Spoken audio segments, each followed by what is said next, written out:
Et dans l'argent sous, Monsieur Argent va être disponible au service du travail des hommes. Il est prisonnier. Aujourd'hui, et c'est ce qu'on tient à démontrer avec cette mobilisation, c'est que le G20 est en panne sur la question.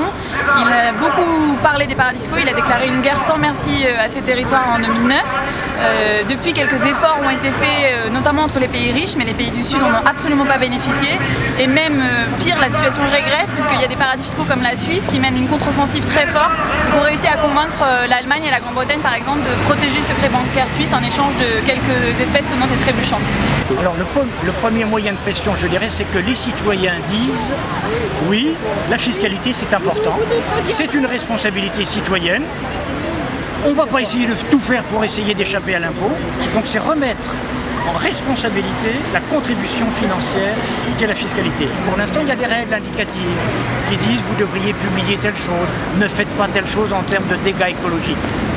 Il faut demander à nos politiques que ces indications deviennent des impératifs, deviennent des lois. C'est vraiment une urgence, l'urgence de ce jour. Ça se manifeste dans la vie de tous les gens, dans la vie des populations du Sud bien sûr, mais dans notre vie aussi au niveau européen, en particulier les multinationales, elles font un jeu faux par rapport aux PME parce que les PME payent 30% d'impôts et les multinationales n'en payent pas, ou voire 8% au maximum. Bonjour, je suis l'argent. L'argent créé par le travail des hommes, dans les pays du Sud notamment. Je suis prisonnier des paradis fiscaux. Et puis il faut demander à ces paradis fiscaux de s'ouvrir à la clarté. Qui est chez vous? Quelles sont les entreprises, les sociétés mères qui sont immatriculées? Vous savez qu'aux îles Vierges britanniques, il y a 28 000 habitants, il y a 830 000 sièges sociaux.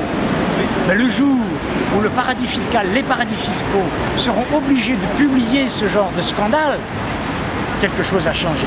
J'ai parlé ici des 125 milliards qui sont volés aux plus pauvres, mais c'est des milliers de milliards qui proviennent du trafic de la drogue, des trafics humains, qui sont planqués dans les paradis fiscaux. Un peu de clarté pour un peu d'humanité.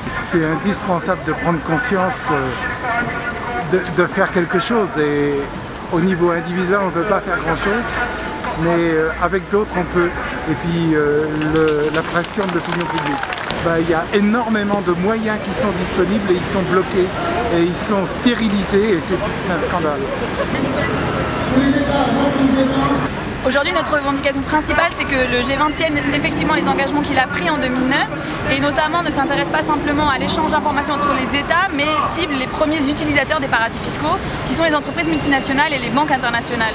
Et aujourd'hui, on a besoin d'exiger des entreprises multinationales qui sont les premiers responsables de l'évasion fiscale, qu'elles soient plus transparentes et qu'elles déclarent exactement dans tous les pays où elles sont les activités qu'elles ont et combien d'impôts elles payent. On le fait pour un certain nombre de choses. Pourquoi est-ce qu'on ne le fait pas dans ce domaine financier? Je dirais, c'est pas facile, parce que ça touche quelque chose d'extrêmement important, mais ça serait le meilleur service à rendre. Pourquoi aujourd'hui, l'un des aspects de la crise d'aujourd'hui, c'est justement cette crise de l'opacité. C'est qu'on ne sait pas qui décide de quoi, ou du moins, on nous fait croire qu'on ne sait pas qui décide de quoi. Donc, la même chose, rendre ces règles impératives, c'est possible. On l'a fait dans certains droits humains, par exemple sur les problèmes d'interdiction de torture, des problèmes, on doit pouvoir le faire dans le domaine de la fiscalité. Telle entreprise, vous serez sanctionné, et peut-être plus si telle règle n'est pas respectée. Nous savons le faire dans certains domaines, nous devons le faire dans le domaine de la fiscalité.